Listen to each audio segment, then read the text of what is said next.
Sua irmã merece mais, disse meu pai enquanto financiavam o futuro dela. Eu saí naquela noite. Agora eles passam de carro em frente à minha mansão, perguntando: por que ela tem isso?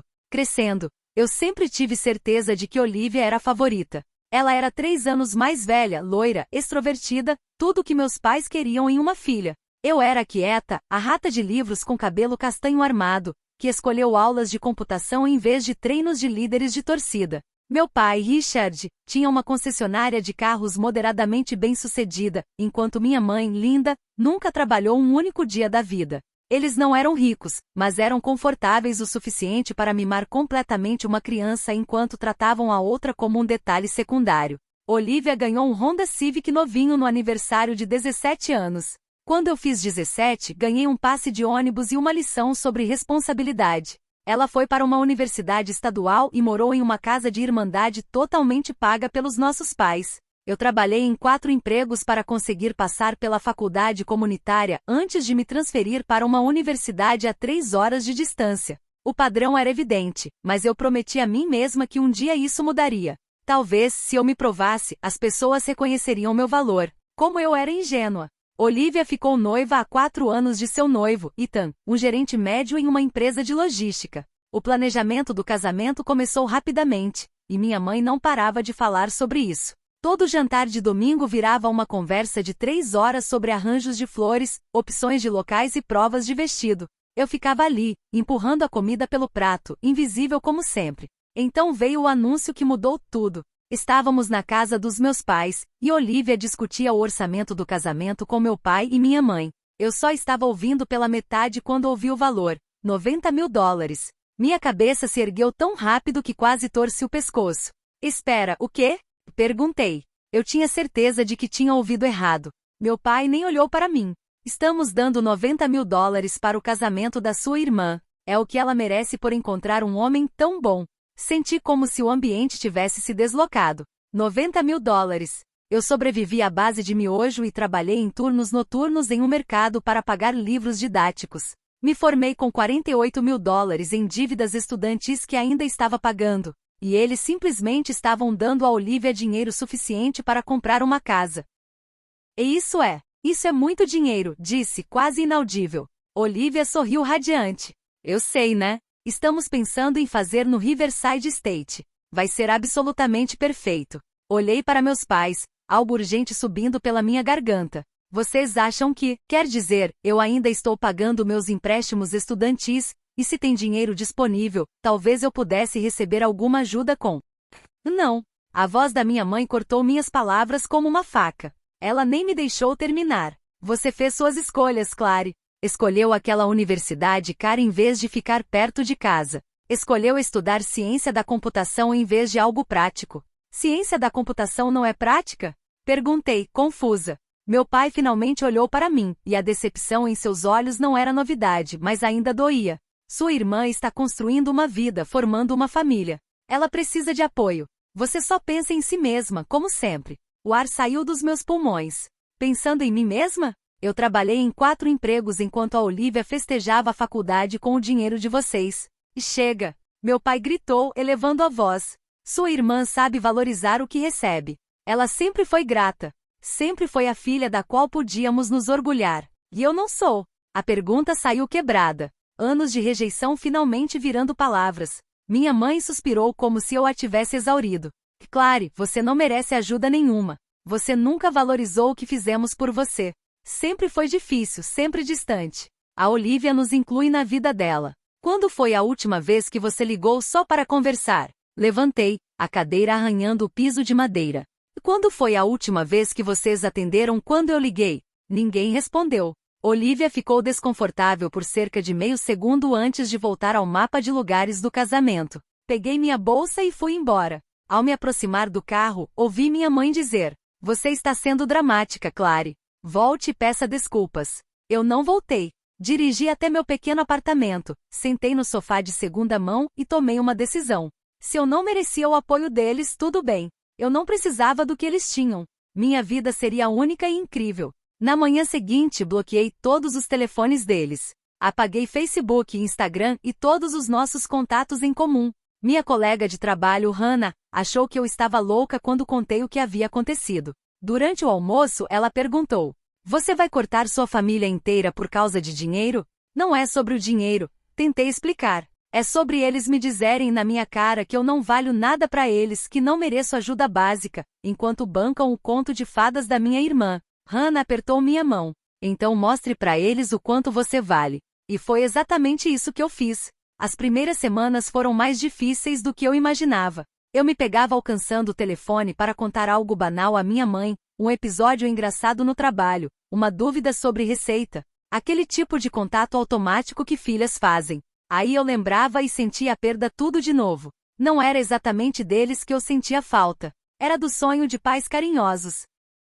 Meu apartamento parecia diferente, menor e mais silencioso. Eu chegava do trabalho e sentava no vazio, percebendo que, pela primeira vez na vida, estava completamente sozinha. Não havia rede de segurança, nem plano B, nem família para recorrer se algo desse errado.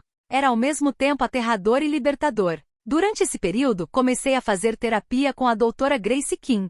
Hannah a recomendou, e foi uma das melhores decisões que já tomei. Na nossa terceira sessão, eu desmoronei completamente. Fico pensando que talvez eu esteja exagerando, chorei no lenço.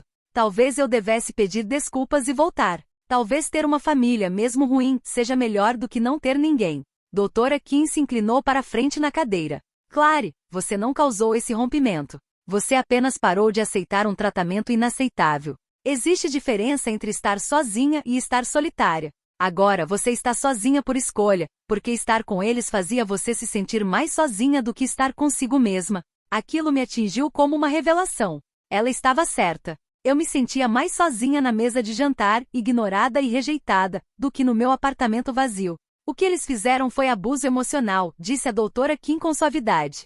Favoritismo extremo, comparações constantes, negar apoio a você enquanto despejavam tudo na sua irmã.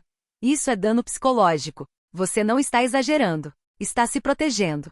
Nos meses seguintes, a terapia me ajudou a desembrulhar 28 anos de dor. Comecei a enxergar padrões que nunca havia notado antes. Como minha mãe elogiava Olivia pelas conquistas mais simples, mas nunca reconhecia as minhas por maiores que fossem. Como meu pai se iluminava quando Olivia entrava no cômodo, mas mal levantava os olhos do jornal quando eu chegava. Como as fotos de família eram cuidadosamente escolhidas para destacar Olivia, enquanto eu frequentemente era cortada ou empurrada para as margens.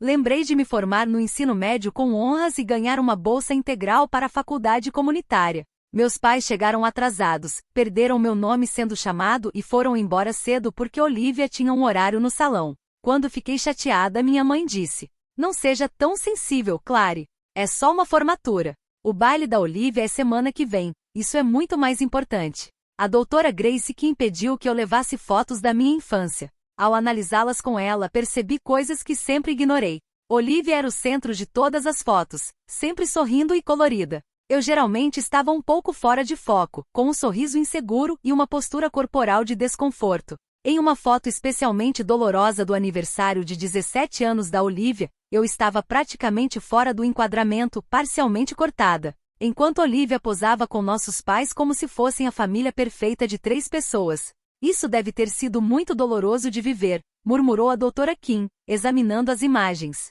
"Eu só achava que era normal", respondi. "Achava que talvez eu merecesse, como se houvesse algo fundamentalmente errado comigo que me tornasse impossível de amar." "Não há nada de errado com você, Clary. Havia algo profundamente errado na forma como você foi tratada." Com essa nova compreensão, transformei minha dor em produtividade. A terapia me trouxe clareza e a clareza me trouxe foco. Cada sessão em que eu desmontava uma camada da disfunção alimentava minha vontade de vencer. Mergulhei no meu trabalho na startup de tecnologia onde eu trabalhava havia 3 anos. Eu era desenvolvedora júnior, mas tinha ambições enormes. No tempo livre, trabalhava em um projeto de software com potencial para transformar a gestão de estoque de pequenas e médias empresas. Ele usava aprendizado de máquina para prever necessidades de suprimento com base em centenas de critérios, reduzindo desperdícios e aumentando eficiência. O software começou como um projeto de faculdade no meu último ano de universidade. O professor, Dr. David Reis, me chamou de lado após a apresentação. "E Clary, isso está excelente. Você já pensou em levar isso adiante? Isso pode ser comercialmente viável." Na época eu estava ocupada demais apenas tentando sobreviver. Trabalhando à noite, estudando quando dava e dormindo 4 horas por noite para explorar a ideia. Mas guardei o código em uma pasta no laptop, como uma semente esperando as condições certas para germinar. Agora, com a rejeição da minha família ecoando na cabeça e o incentivo da doutora Kim para canalizar minha energia, desenterrei aquele projeto antigo. Todas as noites e fins de semana, trabalhei em refinar, expandir e aprimorar o sistema. Meu pequeno apartamento virou um centro de comando. Montei uma estação de trabalho no quarto, comprei um segundo monitor com o dinheiro da restituição do imposto e trabalhei até os olhos arderem e os dedos doerem. O conceito inicial era sólido, mas precisava de mais. Usei análises preditivas para prever tendências sazonais. Conectei o sistema a diferentes pontos de venda e criei um painel amigável até para empresários pouco familiarizados com tecnologia. Testei a versão beta com 4 pequenos negócios, incluindo o mercadinho onde trabalhei na faculdade. A Dona Gomes me ligou após o primeiro mês. E claro, isso que você construiu é fantástico. Não precisei jogar fora nenhum produto vencido em semanas. Meus pedidos estão perfeitos. Você devia vender isso.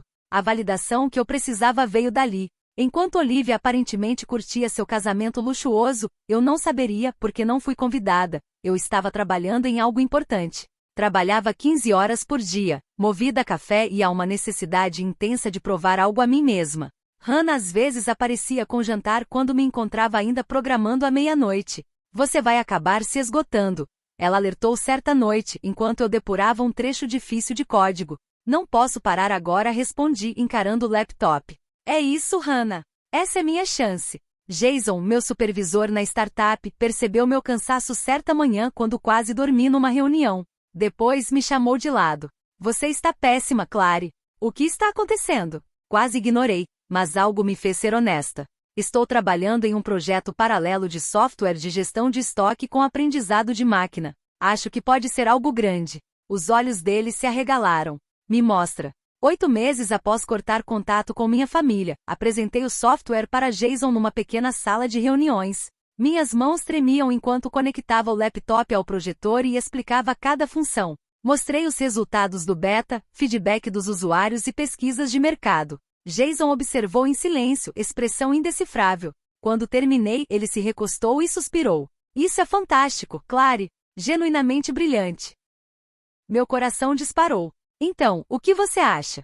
Acho, disse ele, inclinando-se para frente e sorrindo, que precisamos transformar isso em um produto completo. E acho que você deve ser sócia dessa empresa, não apenas funcionária. Eu não conseguia respirar. O quê? Você ouviu? Esse tipo de invenção, essa iniciativa, é coisa de parceria. Vamos desenvolver isso dentro da empresa, e você vai receber participação, lucros e outros benefícios. Mas mantenha isso entre nós até o lançamento. Esse será nosso produto principal. Quis ligar para alguém e gritar de alegria no telefone. Então percebi que não havia ninguém para ligar. Minha família tinha sumido, e meus amigos de infância sempre foram mais da Olivia. Mas Hannah estava lá naquela noite, e quando contei, ela gritou alto o suficiente por nós duas. Você conseguiu! Ela berrou me apertando num abraço. Você realmente terminou isso. Em 3 meses transformamos o programa em uma solução pronta para o mercado. Jason contratou desenvolvedores para escalar o sistema, mas eu continuei como arquiteta principal. Chamamos o software de Inventory IQ. Nosso primeiro grande cliente foi uma rede de 30 lojas esportivas no meio oeste, que relatou redução de 45% no desperdício no primeiro trimestre. Depoimentos começaram a chegar. Revistas de negócios escreveram sobre nós. Em 8 meses, fechamos com uma grande rede nacional com mais de 220 lojas. O contrato foi de 3,6 milhões de dólares. Um ano depois, eu era diretora de tecnologia. Minha renda anual saltou de 60 mil dólares para 260 mil dólares, incluindo participação nos lucros. Em pouco tempo virei sócia plena. O software se expandiu para restaurantes, armazéns e hospitais. O algoritmo que escrevi no quarto passou a analisar milhões de dados por dia. Contratei uma consultora financeira chamada Lauren. Ela analisou minhas contas e sorriu. Clary, você sabe quanto dinheiro está ganhando? Sei que é muito, respondi, ainda sem compreender. Você será milionária até o fim do ano fiscal. A palavra milionária parecia irreal. 3 anos após aquele jantar em que me disseram que eu não merecia ajuda, minha conta bancária tinha 7 dígitos. Quitei meus empréstimos estudantis de uma vez só. Depois comprei uma casa. Não qualquer casa, mas uma mansão contemporânea em Evergreen Heights, o bairro mais valorizado da cidade. 5 quartos, 6 banheiros, piscina infinita com vista para os Killine. Preço: 5,5 milhões de dólares com 35% pagos à vista. A casa representava algo mais profundo. Cada cômodo dizia: eu sempre fui mais valiosa do que eles conseguiram ver. Hoje meus pais passam de carro em frente à minha casa perguntando: o porquê ela tem isso? A resposta é simples. Eu tenho isso porque eles nunca me deram nada. Essa é a minha história. É assim que fui de filha decepcionante a mulher com uma casa de 6 milhões de dólares. Não por vingança. Não por ódio, mas porque acreditei em mim mesma quando ninguém mais acreditou.